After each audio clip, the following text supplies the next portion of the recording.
Hello my dear students, आज के video में हम करेंगे आपका स्कॉलरशिप एग्ज़ाम जो होने वाला है 2023 का।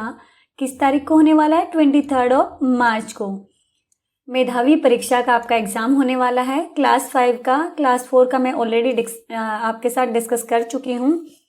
इसमें मैं आपको बताऊँगी कि आपने किस तरीके से पेपर को एग्ज़ाम हॉल में सॉल्व करना है, कैसे आपने पेपर करना है और किस तरीके से आप पूरा का पूरा पेपर अच्छे से कर पाएंगे। इससे पहले भी मैं आपको मेधावी की काफ़ी सारी जो है प्रैक्टिस सेट डाल चुकी हूँ, सैम्पल पेपर भी डाल चुकी हूँ, प्रैक्टिस सेट भी डाल चुकी हूँ। अगर आपने वो वीडियो अभी तक नहीं देखी है उनको ज़रूर देखिए, आपको पेपर में उनमें से काफ़ी हेल्प मिलेगी। तो सबसे पहले देखिए क्या करना है, आपको ऐसा ही पेपर वहाँ पे मिलेगा। सबसे पहले आपने अपना यहाँ पे रोल नंबर लिखना है। जो क्लासरूम का रोल नंबर है वो नहीं लिखना है, आपको आपकी टीचर जो है रोल नंबर देंगी मेधावी का, वही रोल नंबर यहाँ पे आपने लिखना है। बिल्कुल ध्यान से लिखना है, क्योंकि अगर रोल नंबर गलत हो गया तो फिर हमारा पेपर चेक नहीं होगा। आपको मैं बता चुकी हूँ सिलेबस में क्या क्या आएगा, फिर भी मैं इसमें थोड़ा सा आपको बता दूंगी।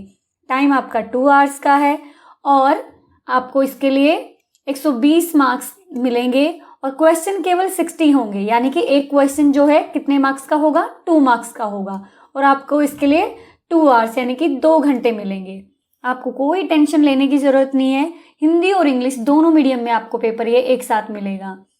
सिलेबस पहले से डिस्कस कर चुके हैं, यहाँ पे भी थोड़ा सा बता देती हूँ। सबसे पहला आपका होगा जनरल अवेयरनेस का, यानी कि जीके का और करंट अफेयर का होगा। ये 10 मार्क्स का 10 क्वेश्चन होंगे और 20 मार्क्स का होगा। नेक्स्ट है रीजनिंग का पार्ट, उसके बाद मैथ्स का, देन हिंदी, इंग्लिश और उसके बाद आपका 20 मार्क्स का आपकी 40 मार्क्स का होगा। 20 क्वेश्चन होंगे आपकी बुक से होगा। ये सारी चीज़ों की प्रैक्टिस मैंने बहुत अच्छे से करवाई हुई है आपको। अगर आप उनको ध्यान से देखेंगे तो आपके पेपर में आपको खूब हेल्प मिलने वाली है वहाँ से, तो आपने उनको ज़रूर देखना है। तो आपको एक बात और ध्यान रखनी है, पेपर करते वक्त कौन कौन सी सारे के सारे क्वेश्चन अटेम्प्ट करने, कोई नेगेटिव मार्किंग नहीं है। हर क्वेश्चन के मार्क्स 2 हैं और हिंदी और इंग्लिश में दोनों को आपने रीड करना। वहाँ पे अगर मान लो दिक्कत हुई, आपको हिंदी में समझ में नहीं आ रहा तो इंग्लिश का आप रीड कर सकते हो, और इंग्लिश वाले बच्चे को समझ नहीं आ रहा वो हिंदी का भी पढ़ सकता है, लेकिन उसने टिक वही करना है जो उसका मीडियम है। और उसके बाद अपने बॉक्स में ही टिक करना है, यहाँ पे किसी भी और जगह टिक नहीं लगाना है। यहाँ पे लगा दिया, यहाँ पे लगा दिया, ऐसे लगा दिया। अगर आप पेपर में इस तरीके का कोई भी टिक लगाते हो तो गलत माना जाएगा। और आपको ब्लू और ब्लैक बॉल पेन दोनों में से कोई भी एक लेके जाना, उसी से आपने टिक लगाने हैं, ठीक है। कोई भी सीट में फाड़ना नहीं है, कुछ भी लिखना नहीं है। जब आपका पेपर हो जाएगा और जब आप परीक्षा भवन को छोड़ेंगे तो आपने जो भी आपके वहाँ पे टीचर होंगे उनको पेपर सौंपना है, ठीक है। और रफ कार्य कहीं नहीं करना है, बिल्कुल ऐसे कहीं भी मान लो आपको सम नहीं आ रहा, आप बीच में निकाल के देख रहे हो, ऐसा नहीं करना है। रफ कार्य के लिए इन्होंने पेज दिया है, मैं आपको दिखाऊंगी कहाँ पे दिया है, वहीं पे आपने सॉल्व करना है। ये सारी बातें बहुत ज़्यादा ध्यान देने की हैं ताकि पेपर में आपको दिक्कत ना हो। यहाँ पे भले ही आपको 2 मिनट ज़्यादा मेरी वीडियो सुननी पड़े, लंबी हो जाए, लेकिन पेपर करना कैसे वो हमें पता होना चाहिए। तो चलिए सबसे पहले पेपर स्टार्ट करते हैं। सेक्शन ए आपका जीके का आने वाला है, इसमें 10 क्वेश्चन होंगे, 20 मार्क्स का होगा ये, ठीक है। तो चलिए पढ़ते हैं। For how many years India has goat the presidency of G20 for the first time? Bharat को पहली बार G20 की अध्यक्षता कितने साल के लिए मिली है? देखिए G20 है, इसमें G20 में 20 कंट्रीज हैं जो आपस में इंटरनेशनल जो भी मुद्दे होते हैं, मतलब विभिन्न देशों के आपस में जो भी मुद्दे होते हैं उनको सॉल्व करने के लिए बनाया गया है। G20 एक पूरा का पूरा समूह है। इसकी अध्यक्षता करने का भारत को पहली बार मौका मिला है और ये केवल 1 साल के लिए मिला है। पेपर में कैसे करना, आपने कोई निशान नहीं लगाना, मैं यहाँ पे समझाने के लिए लगा रही हूँ। आपने क्वेश्चन पढ़ा, हिंदी में समझ में नहीं आया इंग्लिश में पढ़ लिया, इंग्लिश में नहीं आया तो हिंदी में पढ़ लिया, और आपने जैसे इसका आंसर है 1 साल, तो आपने ऐसे टिक लगाना है। इस तरीके से आप बॉक्स में टिक लगाएंगे। नेक्स्ट क्वेश्चन पढ़ते हैं। Recently who became the first women bowler of India to take 100 wicket in T20 international? हाल ही में T20 इंटरनेशनल में 100 विकेट लेने वाली भारत की पहली महिला गेंदबाज कौन बनी? देखिए पहली महिला गेंदबाज बनी है दीप्ति शर्मा। आंसर आप ऐसे टिक करेंगे। अब इसमें 2 क्वेश्चन और बनते हैं कि जो T20 इंटरनेशनल 100 विकेट जिसमें इसने लिए हैं 2023 में T20 इंटरनेशनल कहाँ पे हो रहे हैं और किसने इसको जीता, कहाँ पे हुए थे ये आप मुझे कमेंट बॉक्स में बताएंगे। हिंट दे देती हूँ, ए से स्टार्ट होता है उस कंट्री का नाम, और जीता किसने है, ऑस्ट्रेलिया ने जीता है, और दीप्ति शर्मा इसका आंसर है। नेक्स्ट है, अगला क्वेश्चन है, what is the name of the garden situated in the president house. Rashtrapati Bhavan में स्थित उद्यान का क्या नाम है। देखिए बच्चे, पहले इसका नाम था मुगल उद्यान, मुगल गार्डन इसका नाम था, मुगल उद्यान नहीं, मुगल गार्डन इसका नाम था पहले, लेकिन अब इसको बदल के अमृत उद्यान कर दिया है, क्योंकि आजादी का अमृत महोत्सव हम मना रहे हैं, इसलिए इसका नाम बदलकर अमृत उद्यान कर दिया गया है। पहले इसका नाम था मुगल गार्डन, इससे चेंज करके इन्होंने अमृत उद्यान इसको कर दिया है। नेक्स्ट है, which planet is nearest to the sun. सूर्य के निकट कौन सा ग्रह है। सूर्य के निकट, देखिए मैं एक ट्रिक बता देती हूँ, my very efficient mother just serve us nuts. जब आप 6th क्लास में होंगे तब आपको ये ट्रिक समझ में आएगी। तो जो मरकरी ग्रह है, यानी कि जो बुध ग्रह है, वो सूर्य के सबसे नजदीक है, और जो हमारी पृथ्वी है वो 5वें नंबर पे है। ठीक है, तो सबसे नजदीक वाला कौन सा है, मरकरी, यानी कि बुध ग्रह। अगला पे चलते हैं, एक क्रिकेट टीम में कितने खिलाड़ी होते हैं। एक क्रिकेट टीम में how many players are there in a cricket team.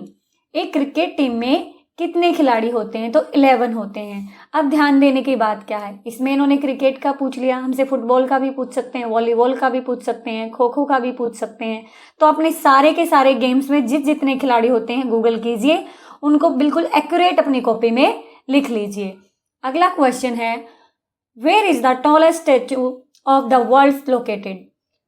दुनिया की सबसे ऊंची प्रतिमा कहाँ पर स्थित है। देखिए, अभी थोड़े ही साल पहले हमारे यहाँ उसकी गुजरात में बनाई गई थी, वल्लभ भाई पटेल की, सरदार वल्लभ भाई पटेल की बनाई गई थी गुजरात में, नर्मदा नदी के किनारे सरदार सरोवर जो बांध है उसके आसपास में।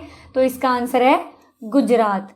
ठीक है, वर्ल्ड की सबसे टॉलेस्ट मूर्ति वहां पे बनाई गई है, तो इसको आप याद रखेंगे, ये गुजरात में है, नर्मदा नदी से थोड़ी सी दूर पे सरदार सरोवर बांध जो है उसके आसपास में बनाई गई है।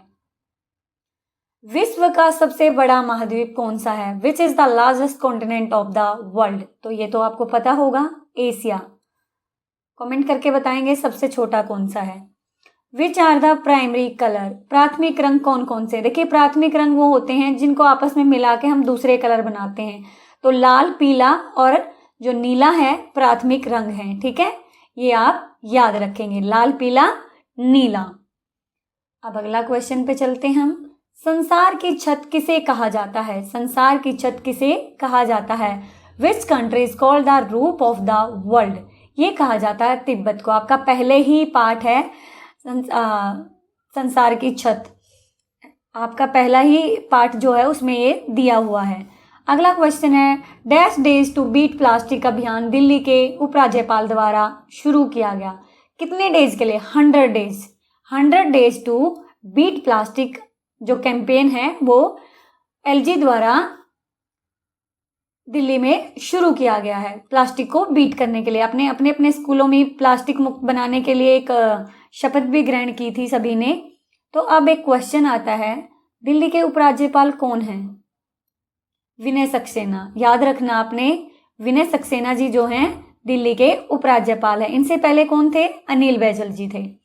नेक्स्ट में चलते हैं, आपका जीके वाला पोर्शन हो गया है, ज़्यादा मुश्किल नहीं था। Choose the odd one out. जो इन सब में अलग है वो हम चूज करेंगे। पालक, मेथी, सरसों का साग, स्पिनच, मेथी, सरसों का साग, टमाटो। देखिए, सारी की सारी ग्रीन वेजीज हैं, पत्तेदार सब्जियां हैं। टमाटर जो है इनमें अलग हैं। इस तरीके से आप टिक करेंगे। आपने इस तरीके से बीच बीच में टिक नहीं लगाना। पेपर में अगर आपने ये मिस्टेक की तो आपका पेपर जो है उस क्वेश्चन को चेक नहीं किया जाएगा। यहाँ पे कुछ लिख दिया, यहाँ पे नहीं, कहीं भी नहीं लिखना। आपने सिर्फ बॉक्स में टिक करना जो आपका आंसर है। बच्चा एक गलती और मत करना। कई बार बच्चे क्या करते हैं, अरे इसका आंसर ये है, फिर पता चलता नहीं, साथ वाले ने बोला अरे इसका आंसर ये नहीं है, इसका आंसर ये है, आपने काट के इसमें टिक कर दिया। ऐसी गलती नहीं करनी है। केवल एक बॉक्स में ही हमने भरना है, तभी हमारा क्वेश्चन चेक होगा। ठीक है, याद रखना इस बात को। अगला है choose the odd one out. ये भी वही वाला, अलग कौन सा है, नीम, बरगद, पीपल, कमल। देखिए बाकी सारे पेड़ों के नाम है, कमल जो है फूल का नाम है, लोटस जो है फूल का नाम है, ये हो जाएगा। अगला है, अगले में क्या करना है, जैसे पहला शब्द दूसरे शब्द से संबंधित है उसी प्रकार से अंतिम शब्द का चयन करें जो इसी प्रकार संबंधित है। Select the word to which the last word is related to the same way as the first word is related to the second word. जो इनमें रिलेशन है वही इनमें होना चाहिए। जैसे मीटर, मीटर में सेंटीमीटर होते हैं, ऐसे ही किलोग्राम में क्या होता है, ग्राम होता है। कितना आसान है, हमें कुछ भी नहीं करना पड़ा। जैसे अगला क्वेश्चन भी ऐसा है, दोनों में देखना हमने। नेशनल रिवर हमारी गंगा और नेशनल एक्वेटिक एनिमल यानी कि जलीय जीव कौन सा हमारा, राष्ट्रीय नदी तो गंगा है और राष्ट्रीय जलीय जीव, देखो इसमें जीके का क्वेश्चन हो गया एक तरीके से, तो कौन सा है, Ganges river dolphin, Ganga dolphin, ये हमारा आंसर हो गया। अगले में चलते हैं 15 क्वेश्चन पे। सिर्फ 30 तक टाइम लगेगा, उसके बाद नहीं लगेगा। दी गई श्रृंखला की जगह क्या आएगा, what will B come in the place of in the given series. अब देखो हमने ध्यान दिया 60 जो है 15 की टेबल में आता 4 पे, 15 4 जार 60, ठीक है, 15 चौका 60। ऐसे इनमें से हमें ढूंढना है कि किसमें 64 आता है, तो 16 की टेबल में 16 4 जा 64, तो यहाँ पे आंसर क्या आ गया 16, तो यही हमारा आंसर हो गया। नेक्स्ट में चलते हैं।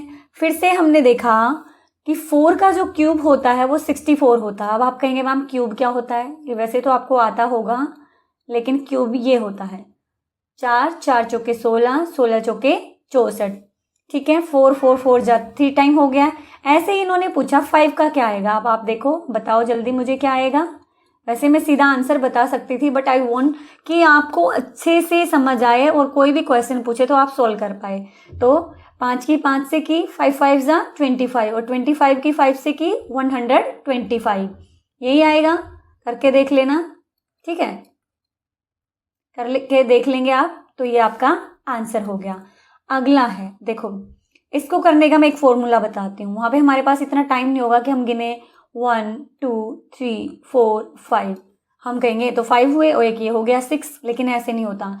हमने देखा कितने हैं 1 2 3 4 5, 5 इंटू 6 यानी कि n into L n plus 1 divided by 2। थोड़ा सा मुश्किल है आपके लिए, लेकिन आपने क्या ध्यान रखना है, जितने ये नंबर हैं 1 2 3 4 5 जितने हैं उससे अगली संख्या और लिख दो।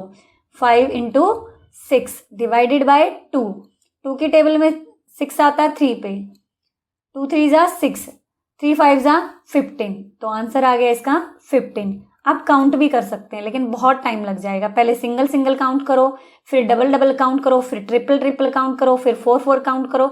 इस तरीके से आपका आंसर आ जाएगा। आपका मन हो तो आप आराम से काउंट कर सकते हैं। नेक्स्ट में दिया गया how many squares are there in the given figure. इस फिगर में कितने स्क्वायर हैं, तो चलिए काउंट करते हैं। 1 2 3 4 5 6 7, 7 तो ये हो गए, प्लस में एक ये है 8 और एक ये है, दोनों हो गए, तो 7 + 2 कितना हुआ 9, तो हमारा आंसर आ गया 9। नेक्स्ट में है कंप्लीट द गिवन फिगर। हमें कंप्लीट करनी है तो बना लेते हैं हम पहले। इसमें देखो सेम बनानी है दूसरों की तरह, यहाँ पे खाली है इसका, ठीक है, तो इसका जो है इधर वाला भरा होना चाहिए और इधर वाला खाली होना चाहिए, क्योंकि देखो यहाँ पे एक रिलेशन सा हमें दिख रहा है, तो यहाँ वाला फिल होगा, यहाँ वाला फिल होगा। तो ऐसी कौन सा दिख रहा है आपको, जल्दी से बताओ मुझे। बना लिया हमने, तो कौन सा आंसर दिखा आपको, वेरी गुड, बी वाला हमारा आंसर हो गया। नेक्स्ट में चलते हैं। इनको तो देखो कंप्लीट करके ही आपको आएगा, बी हमारा इसका आंसर है। इनको तो बना के ही देखना पड़ेगा हमें, तभी इसका आंसर आएगा। अब इसको भी देखो बना के देखते हैं, ऐसे, फिर इसके बाद क्या, इस तरीके से ऐसे बना हुआ। किस में बना हुआ है, डी में बना हुआ है, डी ही हमारा आंसर हो गया, तो 20 का डी।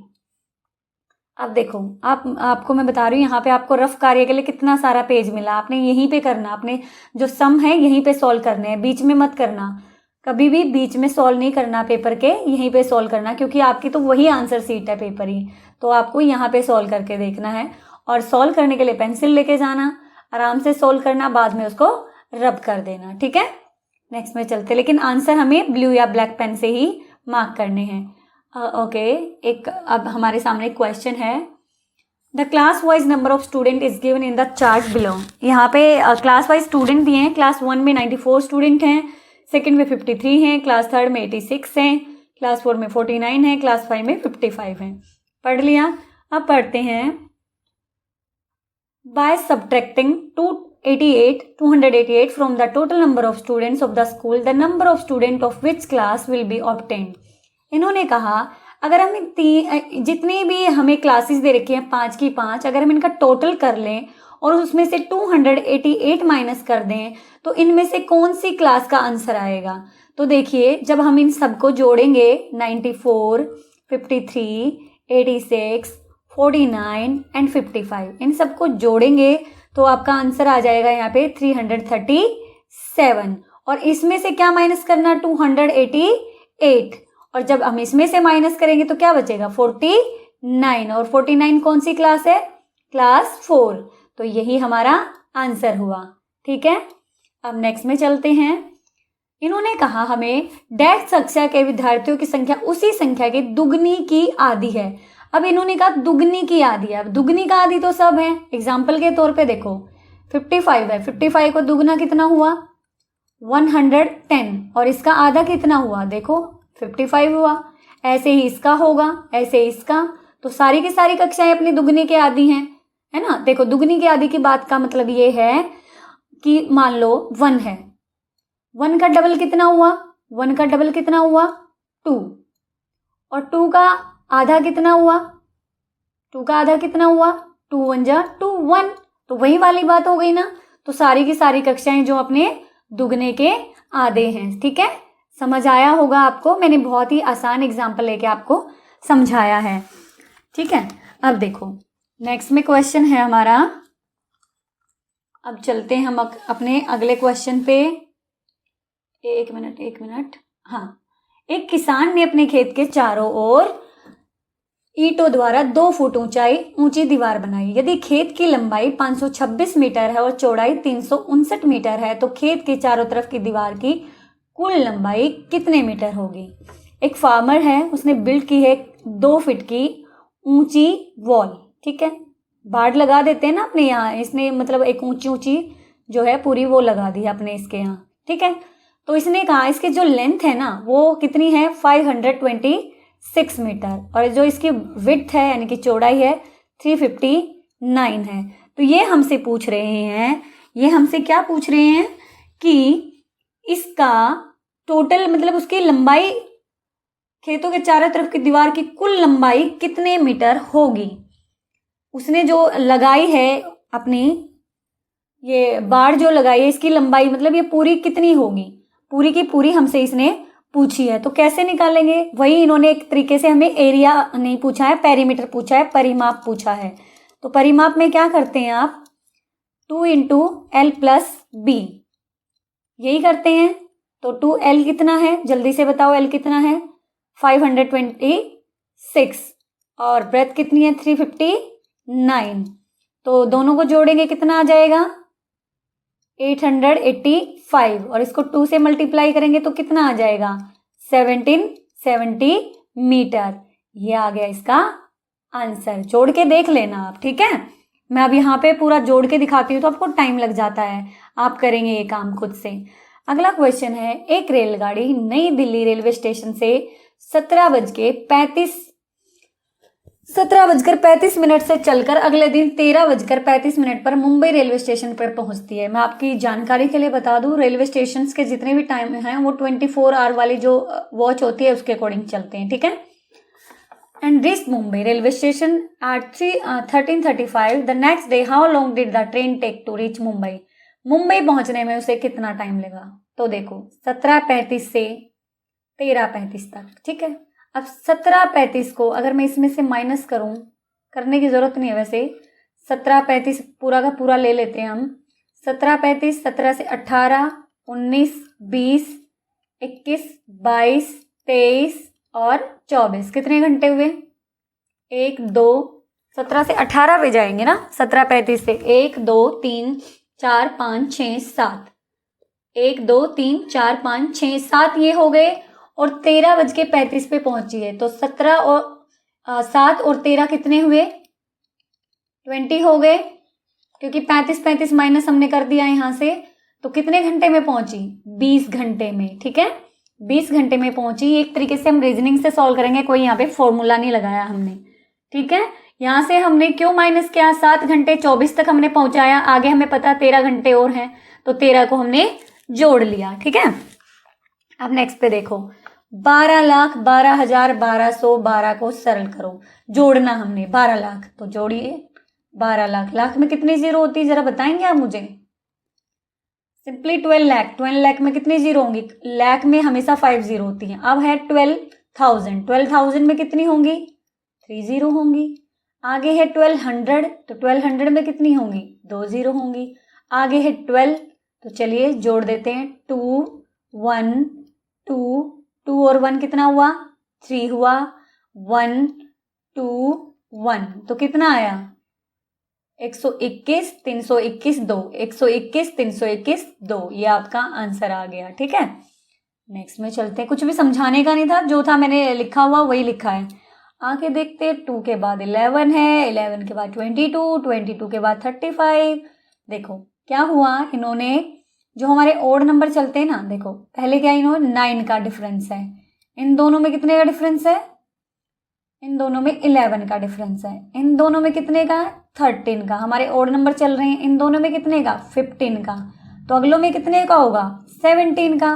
15 में 17 जोड़ो जरा, कितना हुआ बताना? 7 5 और 1 6, 67। 67 जो है इसका आंसर हो गया। ठीक है, अब अगला देखते हैं, थोड़ा सा बड़ा है लेकिन ईजी है। Nishu went to a shop to buy mustard oil. Nishu जो है दुकान पे जाता है मस्टर्ड ऑयल, सरसों का तेल खरीदने। The shopkeeper measured oil twice in a container of 500 ml।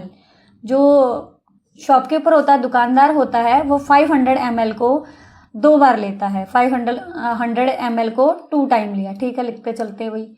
और उसके बाद क्या करता? 4 टाइम इन 100 ml, 4 टाइम लेता है 100 ml को। ठीक है, 4 टाइम लिया। और उसके बाद क्या करता? 1 सी ने 50 ml, और 50 ml जो है एक बार लिया। ठीक है, फिर पूछ रहा है कि टोटल कितना हुआ? How much oil did the shopkeeper put in the bottle. Bottle में कितना डाला?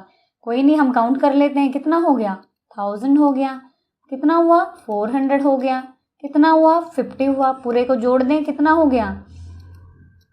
ये हो गया 1 लीटर 450 मिलीलीटर। 1 लीटर 450 है कहीं? 1 लीटर 450 मिलीलीटर, यही है ना? 1 लीटर 450 मिलीलीटर। तो यही हमारा आंसर हो गया। इजी था, बस जैसे जैसे बोला हम लिखते चले गए। अगला देखो, इन्होंने मल्टीप्लाई के लिए बहुत बड़ी संख्या दे रखी है, और मैं इसका 1 सेकंड में आंसर बता दूंगी। क्यों बता दूंगी? क्योंकि 0 से अगर किसी चीज़ को मल्टीप्लाई कर दिया जाता है तो वो सबको 0 कर देती है। आंसर क्या हुआ? 0। अब कुछ बच्चे इसको देख के मल्टीप्लाई करने लग जाएंगे, नहीं करना।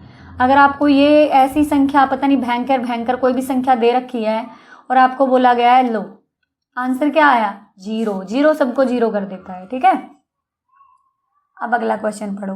How will the figure given below appear when it is rotated 90 degree right side.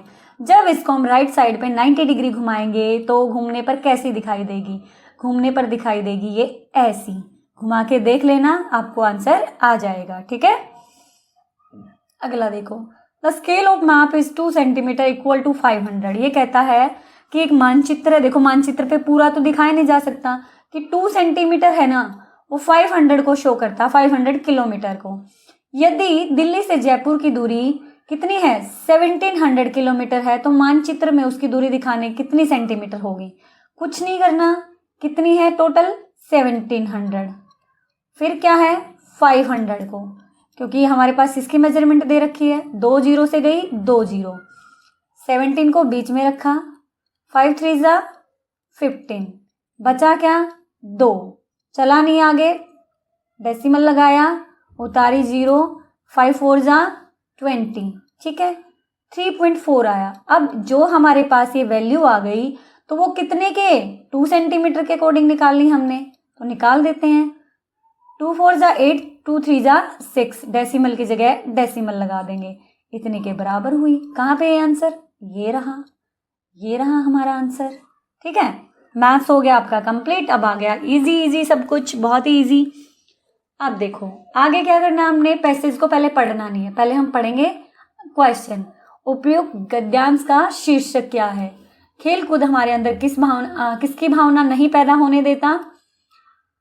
प्रत्येक खेल के कुछ क्या होते हैं? स्फूर्ति का विलोम क्या है? खेल में में कौन सा कथन ठीक नहीं है? चलो पढ़ते हैं।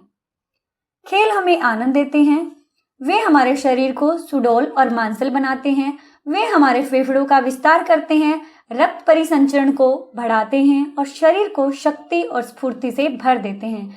वे हमें कई अच्छे गुण सिखाते हैं, वे हमारे अंदर सीखने की समय की पाबंदी, आदतों की नियमितता, टीम भावना, नेतृत्व और आज्ञाकारिता की भावना पैदा करते हैं। वे हमें खिलाड़ी की तरह जीवन का खेल खेलने के लिए एक अच्छा प्रशिक्षण प्रदान करते हैं। प्रत्येक खेल कुछ नियमों के अधीन खेला जाता है, जिनका सभी खिलाड़ियों को पालन करना होता है। कुछ खेल हमें आज्ञाकारिता और अनुशासन सिखाते हैं, वे हमें सहकारी प्रयासों के महत्व को भी सिखाते हैं। इन सबसे ऊपर वे हमें सिखाते हैं कैसे आज्ञा दें और कैसे पालन करें। उपयुक्त गद्यांश का उचित शीर्षक क्या है? मैं इसको समझाऊंगी नहीं क्योंकि ये आपके लेवल का ही है। तो वो क्या है? खेलों का महत्व। खेल कूद हमारे अंदर किसकी भावना नहीं आने देते? आदतों की नियमितता आने देते हैं, समय की पाबंदी, उपयुक्त में से कोई नहीं। हीन भावना, हीन भावना क्या होती है? मतलब अपने आप को कम महसूस करना, तो हीन भावना नहीं आने देते, ये इसका आंसर है। प्रत्येक खेलों के कुछ क्या होते हैं? खेल, आदमी, नियम क्या होते हैं? नियम हमने पढ़ा था अभी, कुछ भी बताने की जरूरत नहीं है मुझे, देखो इसी लाइन में था। प्रत्येक खेल के कुछ नियम होते हैं, प्रत्येक खेल के कुछ नियमों के अधीन होता है। स्फूर्ति का विलोम, उल्टा क्या होगा? स्फूर्ति होती है ताजगी, मतलब हमेशा एक तरीके का जोश होना। तो विलोम क्या होगा? आलस्य। आलस्य क्या होता है? कुछ भी करने का मन ना होना। कौन सा कथन सही नहीं है? खेल हमें असहकारी प्रयासों का महत्व सिखाते, लेकिन यहाँ पे क्या था? सहकारी। सहकारी क्या होते हैं? सामाजिक एक तरीके से। तो यही हमारा गलत हो गया, बाकी तो सारे ठीक हैं, पहली लाइन गलत हो गई। अगले में चलते हैं। उर्दू मुझे नहीं आती है, नेक्स्ट में पैसेज को पढ़ना है, उसके बाद आंसर देने हैं। पहले आंसर देख लें, क्वेश्चन कौन कौन से हैं। Which when is it believe that the gates of heaven open, when did Bhishma Pitamah leave his body. अगला है which festival is similar to Sankranti in Assam. Next one, in which Indian month the second Navratri is celebrated, which word from the given word is not as synonyms of similar। चलो पढ़ते हैं। India is a country of festivals. India जो है festivals का country है। Diversity is found in India. Diversity होती है मतलब अलग अलग त्योहार मनाते हैं लोग, विविधता एक तरीके से, भिन्नता। Indian festivals but at the emotional level all are connected to each other. लेकिन सारे के सारे त्योहार एक दूसरे से जुड़े हैं। The first of these festivals is Makar Sankranti. सबसे पहला जो त्योहार है इनमें से मकर संक्रांति है। Makar Sankranti is celebrated on 14 जनवरी। मकर संक्रांति 14 जैन को सेलिब्रेट किया जाता है। इन तमिलनाडु इट इज सेलिब्रेटेड आज पोंगल। तमिलनाडु में मकर संक्रांति को पोंगल कहा जाता है। It is sad that the gates of heaven open on this day. ऐसा कहा जाता है कि इस दिन जो है हेवन के दरवाजे, स्वर्ग के दरवाजे खुले होते हैं। Bhishma Pitamah left his body on this day. Bhishma Pitamah जो थे उन्होंने मकर संक्रांति के दिन ही अपनी बॉडी को छोड़ा था, अपने शरीर को त्यागा था। The Bihu festival of Assam is very similar to Makar Sankranti. Assam में जो है मकर संक्रांति को ही बिहू के रूप में मनाया जाता है। With the enthusiasm Onam is, enthusiasm के साथ ओनम को सेलिब्रेट किया जाता है केरल में। The legend of king Bali and Vaman, avatar of lord Vishnu, is associated with this festival. Navratri has a special significance in our country. The first Navratri is celebrated in Chaitra and the second in the month of Aswini. पहला जो है चैत मास में मनाया जाता है और दूसरा अश्विन मास में मनाया जाता है। Before विजयदशमी, विजयदशमी से पहले। The festival of Diwali is also celebrated with pomp all over India. On this day, the coronation of Lord Shri Ram took place in Ayodhya. अब देखो क्वेश्चन देखते हैं हम। When is believed that gates of heaven open? Heaven के जो gate हैं वो कब ओपन होते हैं? मकर संक्रांति के दिन, on the day of Navratri, Vijay Diwas. मैंने यहीं पे पहले ही पढ़ाया था आपको, कब होते हैं? मकर संक्रांति के दिन gates open on this day. तो यही हमारा आंसर हो गया।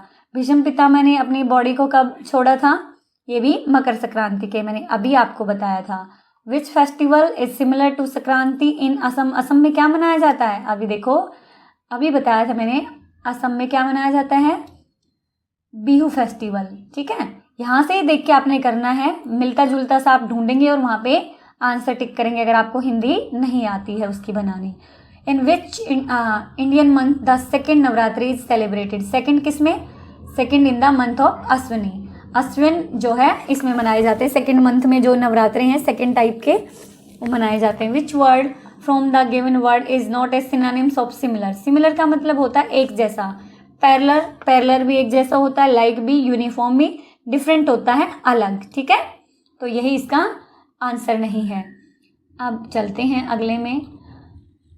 विच ऑफ द फॉलोइंग, ये आपकी बुक के हैं, बुक के 20 क्वेश्चन होंगे और 2 मार्क्स का एक है तो 40 मार्क्स के हो गए। ठीक है, निम्न में से ब्रेड के पैकेट पर क्या जानकारी नहीं होती है? Which of the following information is not written on the packet of bread? क्या नहीं लिखा होता? ब्रेड के बनाने की तारीख, बनने की तारीख लिखी होती है, manufacturing date of bread, bread के खराब होने की तारीख, ब्रेड के बनने में लगी जो है सामग्री, ब्रेड के बनने की विधि, ब्रेड रेसिपी। तो क्या नहीं होता? ब्रेड जो है, ब्रेड के बनने की विधि उस पर नहीं होती है। नेक्स्ट है, Aarti was ill for some days. Aarti कुछ दिनों से बीमार है। After examining her blood test, उसका ब्लड टेस्ट चेक करने के बाद the doctor said that there is deficiency of haemoglobin. उसमें हीमोग्लोबिन की डेफिशिएंसी यानी कि कमी है। आयरन और हीमोग्लोबिन जो है उसके ब्लड में कमी है। What must be the doctor have asked Aarti to eat in her meal? Doctor उसे क्या खाने को कहेंगे? डॉक्टर उसे कहेंगे जैगरी, आंवला और ग्रीन लीफी वेजिटेबल, क्योंकि इनसे आयरन की कमी दूर होती है। इससे हमारी बॉडी में हीमोग्लोबिन और आयरन की कमी पूरी होती है, इसीलिए डॉक्टर उनको ये कहेंगे। अगर प्रोटीन की कमी होती तो क्या कहते? दाल और चावल खाने को कहते। ठीक है, और दूध में तो सारे के सारे गुण हैं, कैल्शियम दूध से मिलता है हमें तो, लेकिन खून की कमी के लिए गुड़, आंवला और हरी पत्तेदार सब्जियां डॉक्टर सजेस्ट करेंगे हमें। ठीक है, नेक्स्ट है 21 जनवरी को रात को अमावस्या की रात थी। अगली अमावस्या की रात लगभग कितने दिनों के बाद आएगी? तो इसका आंसर है 30 डेज। हर 15 दिन में, देखो इसके 15 डेज बाद आएगी पूर्णिमा और उसके पूर्णिमा के 15 डेज बाद क्या आएगा? अमावस्या आएगा। तो ये पूरा का पूरा 30 डेज का इनका सर्कल होता है। नेक्स्ट वन है, Sunita Williams showed that the water in the spacecraft did not stay in one place, it was flying here and there like bubbles, why would this have happened? Sunita William देखती है कि अंतरिक्ष यान में पानी कहीं भी नहीं टिकता है, बुलबुले भी इधर उधर उड़ता फिर रहा है। ऐसा क्यों हुआ? Due to absence of gravity, वहां पे गुरुत्वाकर्षण जो है वो नहीं था, गुरुत्वाकर्षण बल की कमी के कारण, क्योंकि गुरुत्वाकर्षण जो होता है वो उनको खींचे रखता है चीजों को। ठीक है, तो उसकी कमी के कारण क्या होता है? उसकी कमी के कारण पानी जो है बुलबुला बनकर उड़ता रहता है। आकाश पानी में एक वस्तु घोलने की कोशिश कर रहा है। Akash was trying to dissolve an object in water but even after trying a lot he fail, what could be the object? बहुत कोशिश करने के बाद भी वो फेल रहता, उसको घोल नहीं पाता। चीनी, नमक, मिश्री, तेल। देखिए बच्चे, तेल ही, जो ऑयल ही ऐसी चीज है जो मिक्स नहीं होती है वाटर में, दैट्स व्हाई इसका आंसर क्या होगा? ऑयल होगा। मोहन दिल्ली से असम के लिए हवाई जहाज से यात्रा करता है। देखिए दिल्ली लगभग इधर है नॉर्थ में, और जो असम है वो है ईस्ट साइड में भारत के। ठीक है, तो कहते हैं मोहन दिल्ली में असम के लिए हवाई जहाज से यात्रा करता हुआ ग्लोब में किन रेखाओं की ओर बढ़ रहा है? तो ऐसे कौन सी रेखाएं हैं बताओ मुझे? ऐसे तो कौन सी हैं? अक्षांश रेखाएं। और ऐसे वाली कौन सी थी? देशांतर रेखाएं। देशांतर रेखाएं थी, तो ये यहाँ से बढ़ रहा है, तो भारत वैसे भी पूर्वी देशांतर में है, तो ये ईस्टर्न लॉन्गिट्यूड की तरफ बढ़ रहा है। ठीक है, इसका आंसर होगा पूर्वी देशांतर की तरफ। ठीक है, नेक्स्ट वन है, हमलावर से बचने के लिए स्टारफिश क्या रणनीति अपनाती है? हमलावर से बचने के लिए जो स्टारफिश है वो अपने ऑर्गन्स जो है लीव कर देती है, छोड़ देती है। ठीक है, नेक्स्ट है what will be the difference you will feel in temperature after going up every 165 metres towards the sky. जब आप ऊपर की तरफ जाते हैं आसमान की 165 मीटर ऊपर जाने पे तापमान में क्या अंतर आता है? वो 1 डिग्री कम हो जाता है। ये वाला क्वेश्चन मैं पहले वाले जो मेधावी के पेपर है उनमें भी काफ़ी बार करवा चुकी हूँ। तो 165 डिग्री अगर हम ऊपर जाते हैं तो 1 डिग्री तापमान जो है वो डिक्रीज हो जाता है, कम हो जाता है। अगला क्वेश्चन है, हड़प्पा सभ्यता डैश नदी के किनारे विकसित है। किस नदी के किनारे विकसित है? सिंधु नदी। अब देखो इस क्वेश्चन के साथ साथ आपको मेसोपोटामिया की सभ्यता किस नदी के किनारे है? यूफ्रेटिस और टिग्रिस। इसके बाद मिस्र सभ्यता किस नदी के किनारे है? नील नदी। चीनी सभ्यता किस नदी के किनारे है? पीली नदी। ये सारे आपको याद होने चाहिए, ठीक है। अगला करते हैं, 500 वर्ष पहले एक जर्मन सुनार ने धातु से अक्षर बनाए, फिर उन्हें छापने की मशीन या छपाई प्रेस का आविष्कार किया। 500 years ago, the German goldsmith made letter out of metal. Then he invented the printing machine or printing press and printed his first book, the Christian religious book, the Bible. The name of the person is. देखिए 500 साल पहले या जो थे 1468 में German के एक व्यक्ति थे जिन्होंने प्रिंटिंग मशीन बनाई थी और सबसे पहले उन्होंने अपनी पुस्तक ईसाई ग्रंथ बाइबल छापी थी, ठीक है। यहाँ पे 3 क्वेश्चन आपसे पूछे जा सकते हैं। कौन सी बुक थी जो उन्होंने पहली प्रिंटिंग मशीन में छापी थी? तो बाइबल किस धर्म की है? ईसाई धर्म की। वो कौन थे? योहान, जो है हिंदी में इसका नाम है जोहान गुटेनबर्ग, ठीक है। योहान गुटेनबर्ग इसका आंसर है, जर्मन के रहने वाले थे, ठीक है। नीरज ने अब अगले क्वेश्चन है, ना किसी दफ्तर ना कॉलेज में, छोटू बोला स्कूल में भी। उपरोक्त पंक्तियां किस कविता से ली गई है?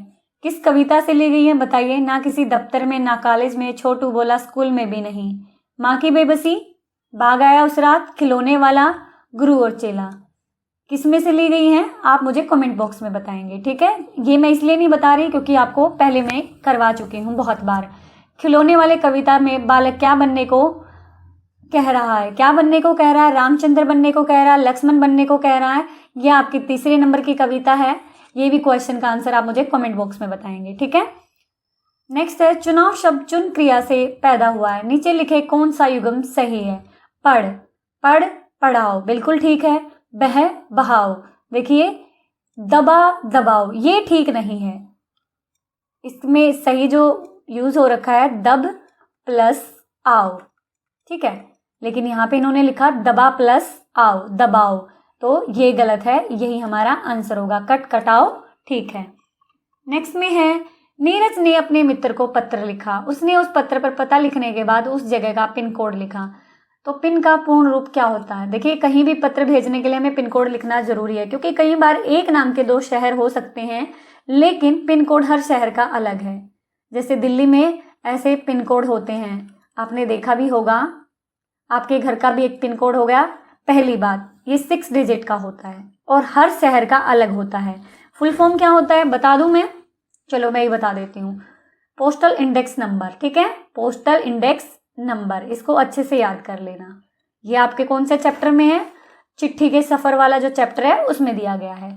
मोहित अंशुल से आंख बचाकर जा रहा था। इस वाक्य में आंख बचाना क्या होता है? कतराना, चोरी करना, उधार देना, भाग जाना। तो कतराना एक तरीके से बचना, उससे मतलब नजरें चुराना एक तरीके से, ठीक है।